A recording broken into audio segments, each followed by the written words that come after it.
Hello, I'm Ivy In, Senior Carbon Market Analyst with S&P Global Commodity Insights.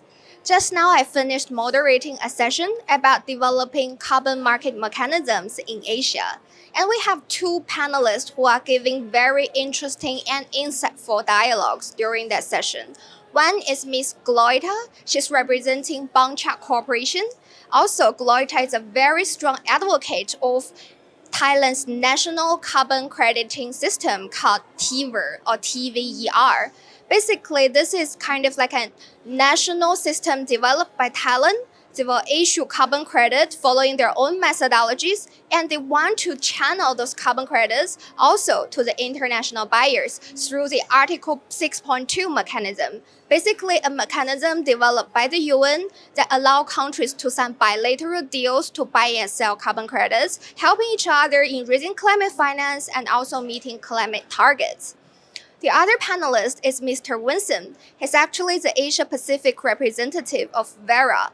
Vincent is also working closely with governments across Asia Pacific region so that also when it comes to those Article 6.2 deal, Verra is actually like the world's largest carbon credit issuer.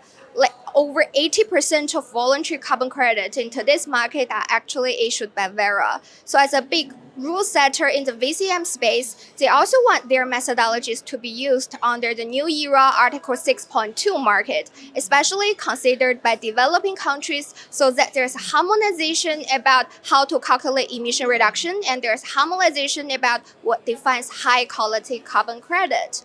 So basically, during the conversation, we found some challenges. First of all, currently, every country increasing number of countries is taking their own pathways to developing their national strategies when it comes to carbon trading. Not only Thailand, but also other countries, for example, Malaysia, is also considering developing their own national carbon crediting methodologies.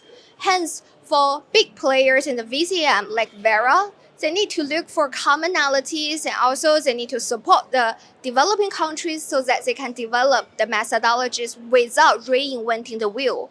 For example, some existing knowledge, some existing calculation method from Verra can actually be borrowed so that we can speed up that pipeline of projects and actually efficiently scale up the Article 6.2 market. Also, Gloita and Vincent shared that CCP, basically it's like a meta standard or meta quality label, which is developed by the international organization ICVCM, will become a key enabler to finding commonalities of all those nationally developed and internationally developed carbon credits. So hopefully, let's see if there's CCP-labeled TVERs and CCP-labeled Verra credits to be delivered in the Article 6.2 market in foreseeable future.